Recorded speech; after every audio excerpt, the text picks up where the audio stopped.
recall him describing how this corner in Georgetown was carved out 250 years ago for a group of German Lutherans to build their church.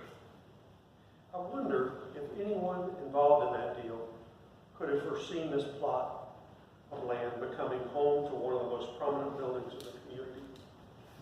Yes, Georgetown has a historic library up the hill and several handsome homes and churches. And the university gives us a unique skyline.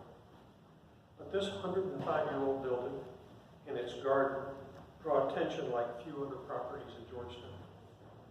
A good friend of mine swings by here most days on her walk up Wisconsin Avenue to pick up litter. This is how she does her exercise.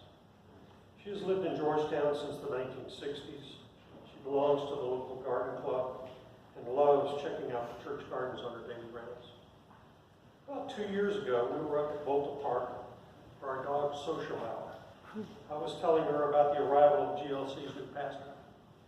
My friend said, well, maybe now somebody will do something about the walkway and steps leading up to your bell tower and all the weeds that are choking your garden.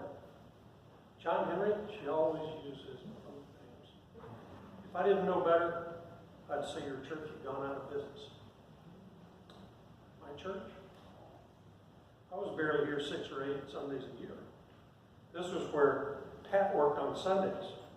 We had friends here. I enjoyed the few times I came to worship each year, but I didn't feel much ownership of GLC.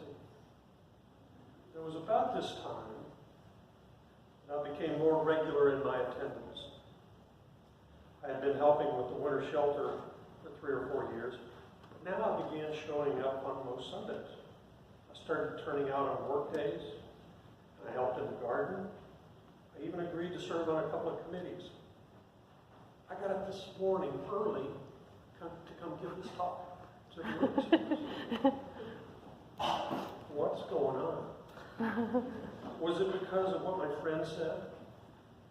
Pastor Brett's insightful, thought-provoking sermons, a new infectious energy that I think we all felt with the arrival of a new pastor? Was it God signaling, Henry, you've got the tools, use them? I don't know. I really don't know. But I do know I've learned a lot in the past couple of years about this historic church, the building itself, and those who worship here. I've come to love this place, this beautiful, peaceful, welcoming sanctuary, and all of you who make it a true church. And there's the cross collection in the narthex, this beautiful oak paneling, the chairs, and the pulpit that were salvaged from an earlier church on this site.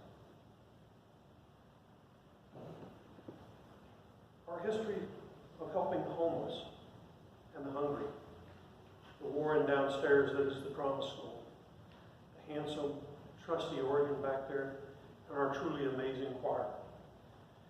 And as I have reflected on the vicissitudes of my own advancing age, I've come to appreciate and better understand the need to deal with the crumbling bell tower entry, the rusty fence and the cracked concrete curb, the steep and bowed Volta entry steps, the decaying stone structure that once held the old bell, and our stained and worn carpet. This is a special place to me, and it is a special place to each of you, I know this. You might not get as jazzed as I do about cleaning gutters, or helping a plumber fix a leaky toilet, or coaxing a little more warmth out of the inky boiler, or pruning rose bushes that bite. And that's okay. We all bring different talents to the table here. This is like a home that we all share. You and I own it. It is ours. As Mark pointed out last week, we are the stewards of this special place. And we are only the most recent in a long line of faithful people who saw it as more than just a building and did what was necessary for it to survive and to be handed to the next generation.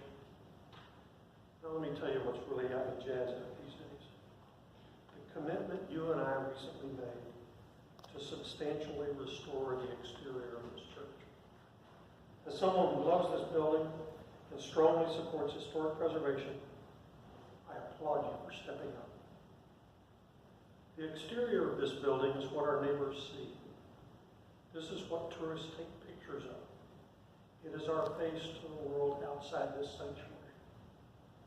Restoration of a building like this is never inexpensive. $250,000 is going to get us started.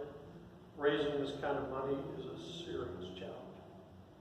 But this little church has faced challenges before and met them head on. For our 250th anniversary campaign to work, we need everyone to make a financial pledge. Please, we need your help.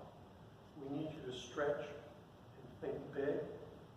One of the first things if you do this, it makes it easier to go outside the church and ask for money later.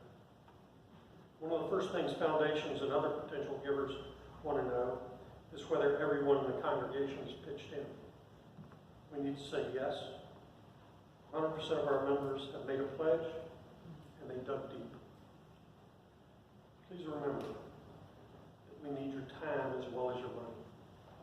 Part of our campaign commits the congregation to 250 hours of service to the community. We need your ideas and your suggestions. If we meet these goals and see these projects through, we will have gone a long way toward writing our own chapter in the history of this wonderful church. And we will have ensured it will continue as an active and handsome part of the community.